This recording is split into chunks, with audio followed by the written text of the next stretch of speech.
Gina Carano. Remember Gina Carano? She is like a fighter girl, and she had some role in Lucasfilms and in one of the Star Wars series things, and they got rid of her. I didn't watch Gina, to be perfectly honest. But I paid attention to her when I saw what happened, because she was booted from Disney. And she, the man, it begins with an M. I know you guys know it. I'm going to look down at the comments right now in real time, because she was a good actress, a good MMA fighter. She was very talented, and she got kind of just really the short end of the stick at Disney. Again, I'm going to look at your comments just because I want to see, you guys know, right? The show that she was in. Anyway, we'll get back to that. The point is, she had a very good career going there at Disney, and she was let go for only the reason that she didn't want to put, apparently, her pronouns on her Twitter handle. Yeah. So an actress who's a main player in one of their shows, I guess that was produced by Lucasfilms and Disney, was let go because she wouldn't do the pronouns in her Twitter feed. And she apparently ticked a lot of people off, including that little Rachel one that played Snow White and like nearly bankrupted the company, right, with her Snow White.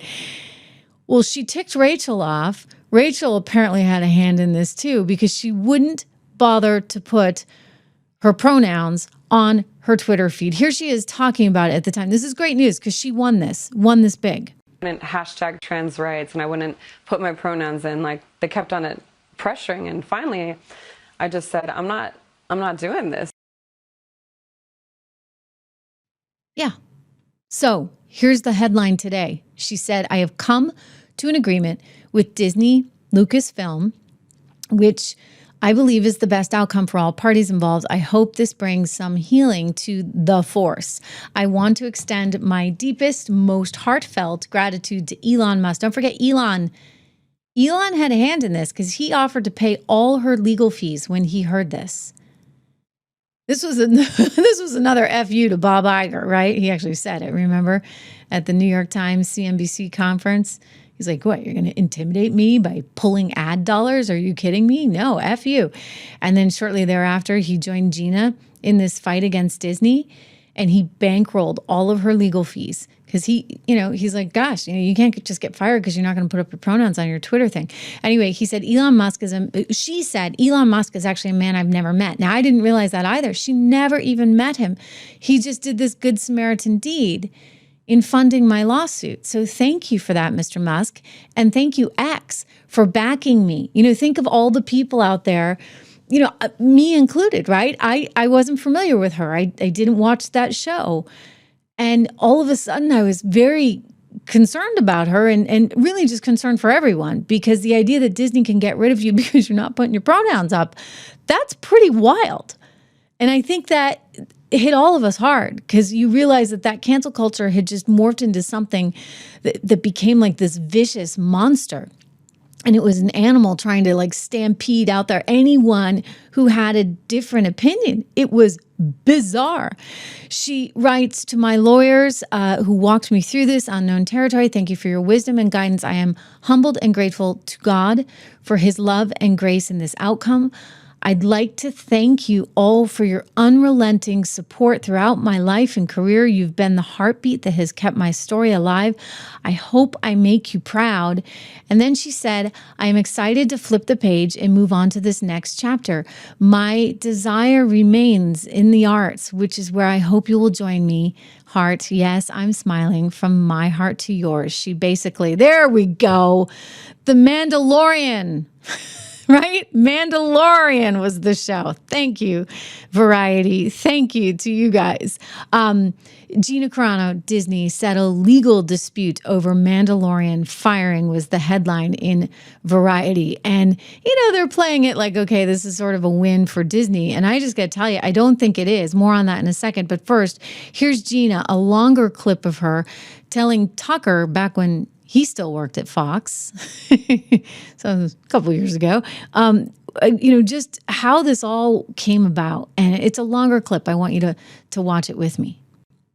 When I wouldn't hashtag trans rights and I wouldn't put my pronouns in, like they kept on it pressuring. And finally, I just said, I'm not doing this, like I'm not, like, what are the pronouns? I didn't even know what people were talking about. I was just not clued in to the pronouns thing, which apparently that's been happening for like 7-8 years now, right? It's been happening. But no one has ever explained its purpose. What I didn't know. You're just supposed to know. Yeah. And if you don't know, you're a bigot. Yeah. Well, then I put beep bop boop in my beep bop boop. Yeah.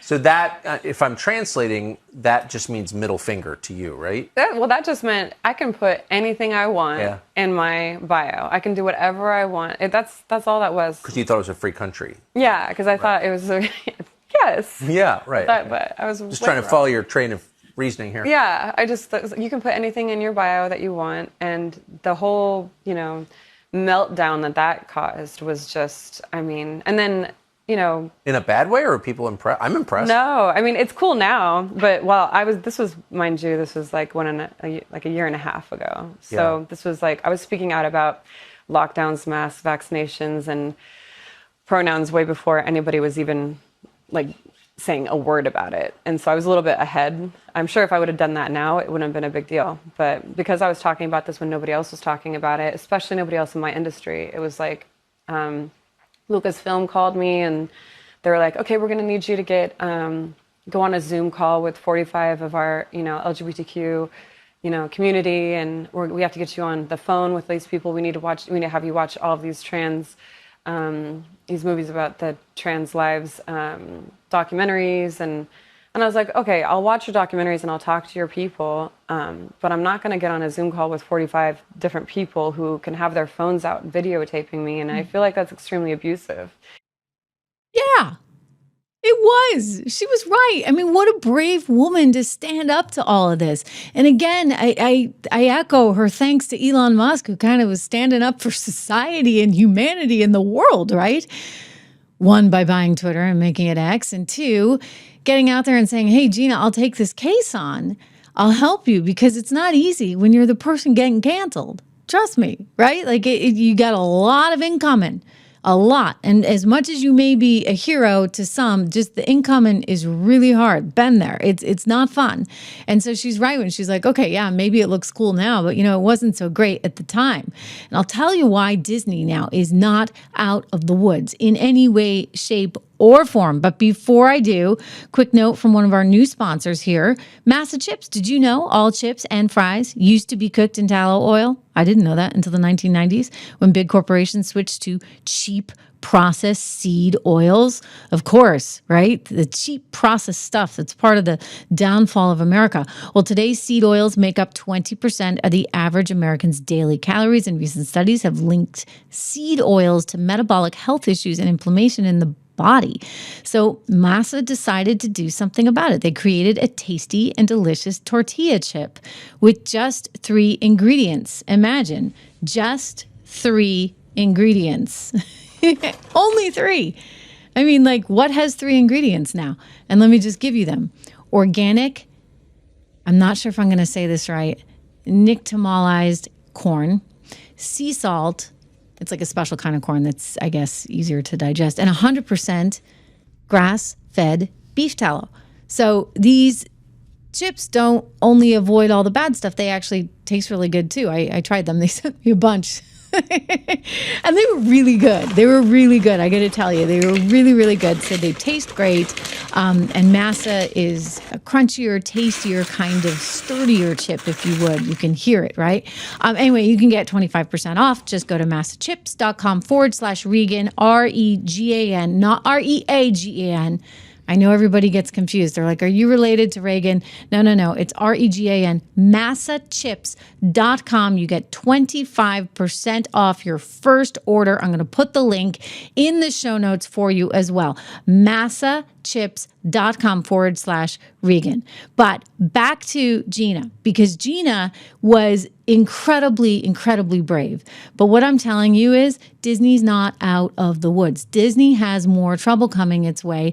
And we know this, for a variety of reasons. One, you're seeing that they're folding that Hulu business that they had, right? They're sunsetting that. If you look at the way the mainstream media is presenting it, they're saying it like, oh, like no big deal. Like they're just going to have all this cost savings. Well, this cost savings is all about Disney really struggling. I mean, Disney is getting hit from all sides. And I actually had a great graphic I wanted to show you. Let's see if we can bring it back onto the screen right now. Here we go. Did that work? Let's see. We'll try one more time. Perhaps not. Anyway, the graphic was just showing you how much in dollar terms they were going to save.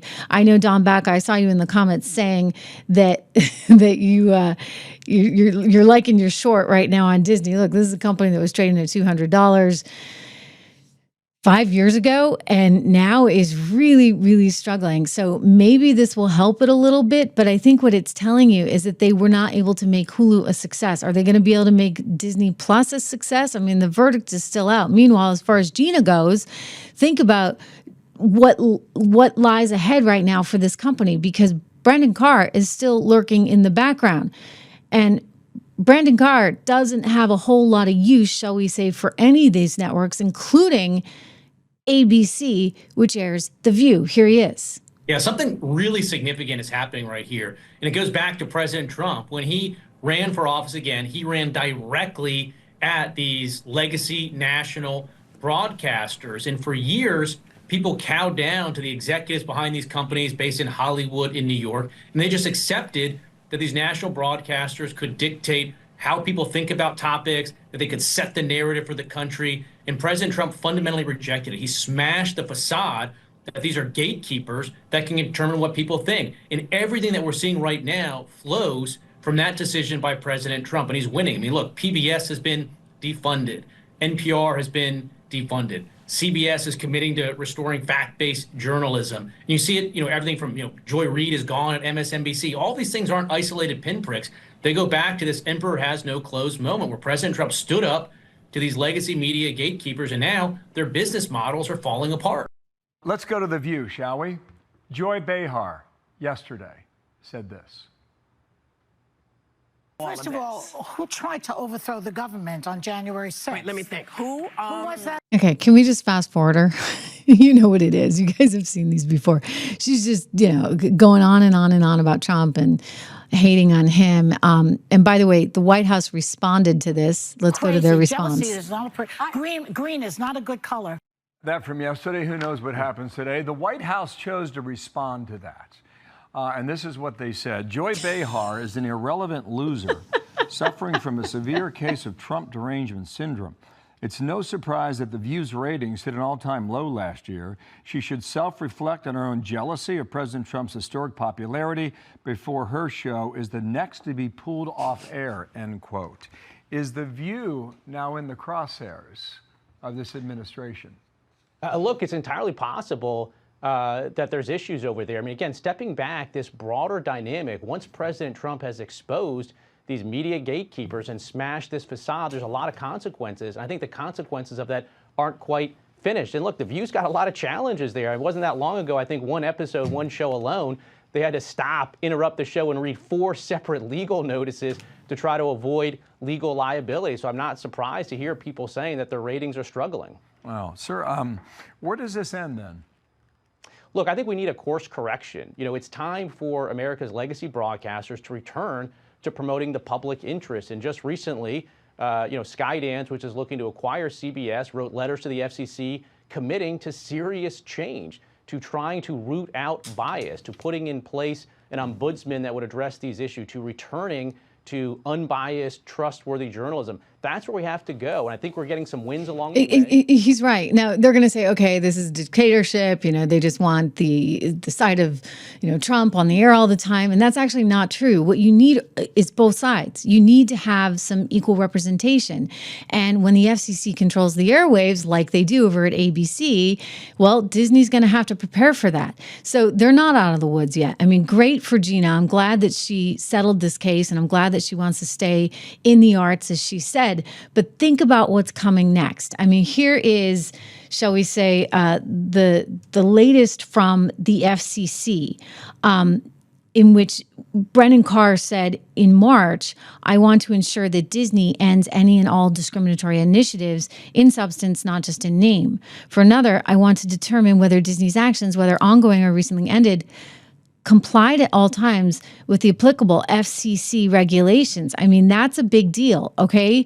Not just whether they are ongoing or whether they are recently ending, but what they were doing in the past. This is where Disney's vulnerability comes in from a legal standpoint, because some of these things included racially segregated affinity groups, Reimagine Tomorrow initiative for DEI, the inclusion standards across ABC requiring 50% of regular and recurring cast members, characters be drawn from underrepresented groups. They may have enforced racial and identity quotas into every level of production, demanding 50% more of writer, directors, and vendors be selected based on group identity. That's where they're going to have a lot of trouble, because I'm pretty sure that was going on, right?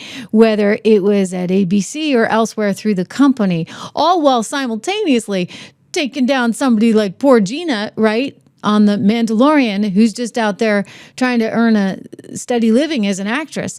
If she doesn't put her pronouns up, then that's the end of her. You know what a big deal this is? I was blown away by this. I'm going to share with you. This is from early October of 2022. My son wanted to go as, who's that little guy in the Pixar film Dash? The one with the red costume, and he runs really fast. Well, my son loves running really fast. And so I went on to try and get him the Dash costume onto the Disney website.